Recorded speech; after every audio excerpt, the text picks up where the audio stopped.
YouTube, massive news. Gearbox now officially has a roadmap for how they are completely gutting the DLC.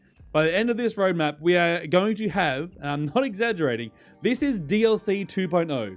Seekers of the Storm is just going to be in the past, and this is going to be the future. I've broken the entire thing down after this, so if you want a full video breakdown of everything, that'll be after this little intro section. But just quickly, for those who don't want to watch the entire thing, 1, John is back. The community manager of Hoppu Games is now the Gearbox community manager for Risk of Rain 2. This is like getting an old family member back. This is so exciting. John is such a good man. John is amazing. Having him back on the team is already huge. There's a complete item rework. Basically, everything but Sales Star is getting changed. And I mean, like, completely changed. They already teased the Antlers, which has gone from a damage reflection item to a movement speed item, which is very good. Very good. They've announced there's going to be complete chef rework as well, which is fantastic, focusing on their primary and their seer, which is...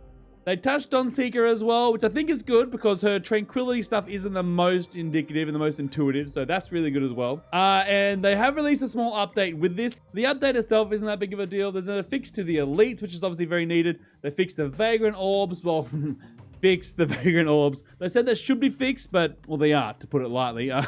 Sometimes they work again, sometimes they're not. Anyway, not that important. They can fix it later. And they fixed false stun attack speed so you can do the full charged up attack and not be affected by that. Nothing that big. The update isn't that important right now. What's big is the plan ahead, which is fantastic. The roadmap is beautiful. Anyway, I break the whole thing down now in this video. Check it out. Watch it. Enjoy. Big things coming to Gearbox. Big things coming to Risk of Rain 2, more importantly. All right, enjoy the video. Love you, bye. Mwah. First things first. First things first. Big news. The biggest news. Welcome back.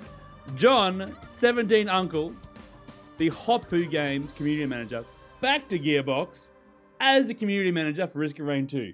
Huge! Hello everyone, I'm Jonathan and I'm thrilled to announce that I'm back on the Risk of Rain team as our community manager. Our boy is back, dude. That's huge! I love John so much. I love him. He is an absolute king. John Cheatham, man. New community manager. I like that. Oh, he's the best. I love John so much, man. Welcome back, King. Welcome back. Some more time with a reintroduction, but we have some huge news to get to, so let's jump right in. Today, we've released an update that addresses more of the bugs you've reported to us. That includes tackling some of the larger reported issues, like the overabundance of elites. Full notes are linked in the written version. Thank you. In addition to that update, we'd like to share our more holistic plans for Seekers of the Storm. Our ultimate goal is to build Seekers of the Storm to be something that can be celebrated by the community for years to come. Over the next few months, significant changes will come to Seekers of the Storm. The updates that we're exploring are expansive, so they won't happen overnight, but the scope of the changes should underline the seriousness that we're approaching this challenge. Fair enough. We plan to release these changes in 3 phases. Check this out, huh? Huh? My camera's in the way. Huh? Chef, cook. Let him cook.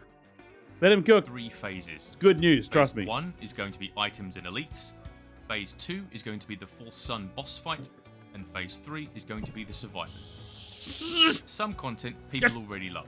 Stages, survivor skins, and sales star are all parts our team are particularly proud of. So beyond bug fixes, these will remain largely unchanged. The rest of Seekers of the Storm is where we're focusing. The feedback that everyone has sent so far has been a huge help. It's already shaping the coming design updates and is helping us get a better grasp of the bugs we're still facing. The fact that so many of you have reached out with the thoughtful ideas has been humbling. As we move through these phases, please continue sending us your feedback. The best places for that are the Risk of Rain Discord or our official support website.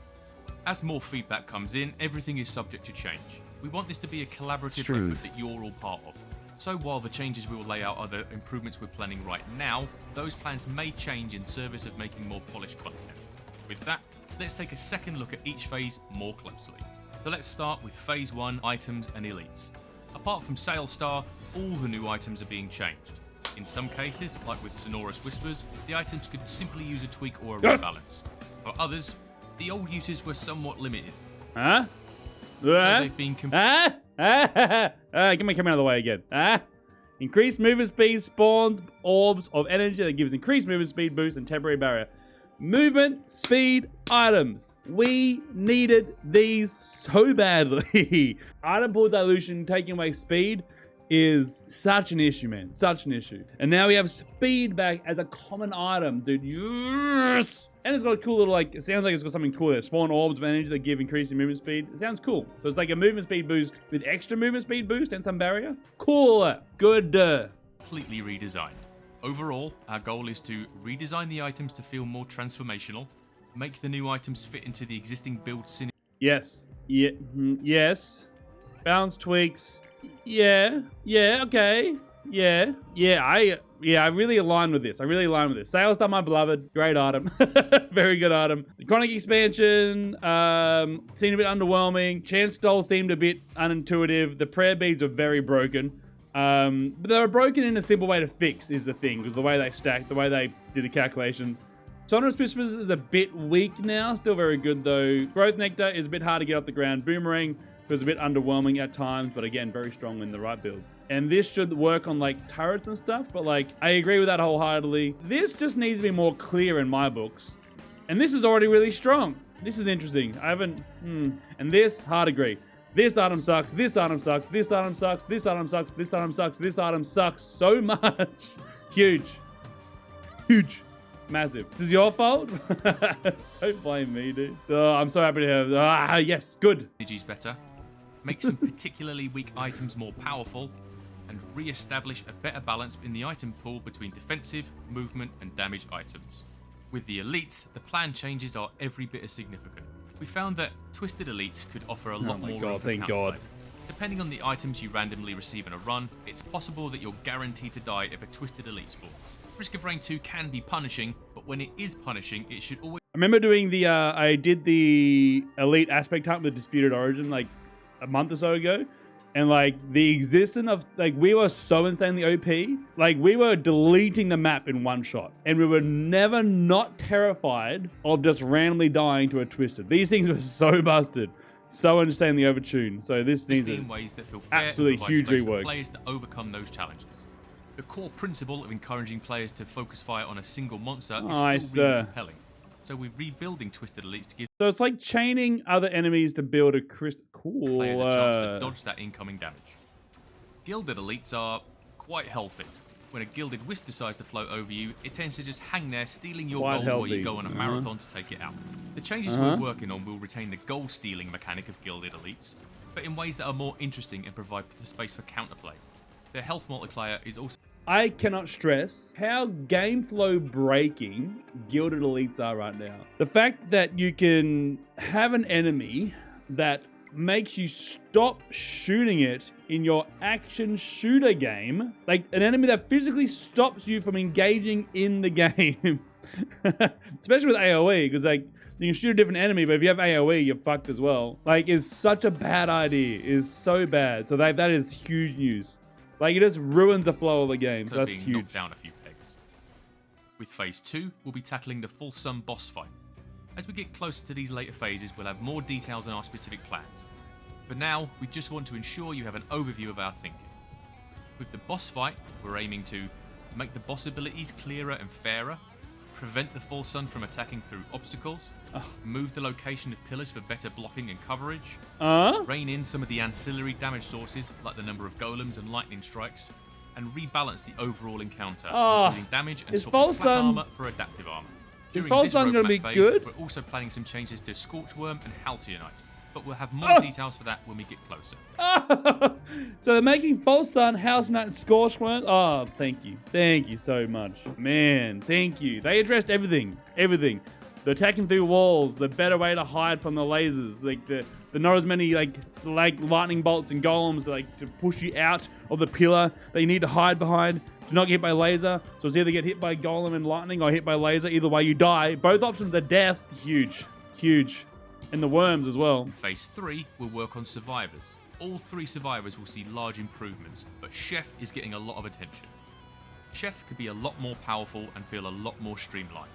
So while we're rebuilding his kit to be more elegant, we also want to buff him overall. All of Chef's abilities are being revisited, but the 2 that stick out the most are Chef's primary and secondary, Dice and Seer. With Dice, we want to allow players to throw cleavers with reckless abandon like Chefs of yore. With Seer, we're making sure the ability is more agile so that you can quickly use it and move on with your culinary adventures. The Full Sun should... Make it auto attack. Make it an auto attack. Don't make me click 3 times and throw it out. Please. Please. Feel like an unhinged construct creation. After all, that's just who he is. But there's still a lot of room for polish. On top of cleaning up the overall kit, we want to make a handful of design improvements. All of his abilities are changing, but a lot of focus will be making Lunar Spikes and Laser of the Father feel more impactful. We'll have a lot more details when we get closer. Among the 3, Seeker seems to be a clear favourite. While she's receiving some changes, they're more targeted than the other survivors.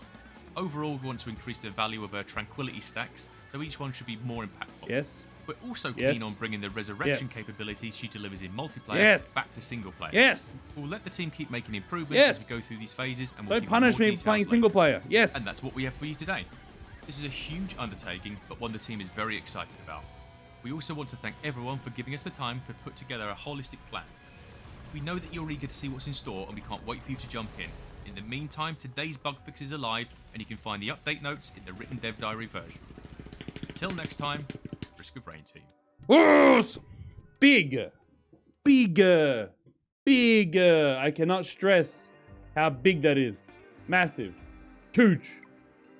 Holy moly. All right, so these are, to be fair, the most exciting news today is the roadmap. There's not a lot in these notes, in these patch notes, I really are that interesting. There's a couple of little things, like this one is the big one, obviously, spawn, the resolved a player reported issue resulting in spawn rates of leads being too high after stage 2. Massive. That's one of the biggest issues in the game right now. That you can't play this game without the elite fix mod. It's crazy. So that's huge. That little spike there on multi that everyone kept gaslighting me about is fixed now, which is nice. Everything else here is kind of like little things. Like you can get more attack speed and still be able to use a charge attack on False Sun now, which is good. But the rest is kind of like whatever, right? Little things like the Spirit Punch, the chance to collide twice, and like certain clients. Random tree, stuff not working in multiplayer with the False Sun. Lightning Strikes only hitting the host. A lot of multiplayer things. Multiplayer stuff as well. For some reason, the old Z construct used to turn up at the Bulwark's Emery, which is pretty funny. This is what Z was going to be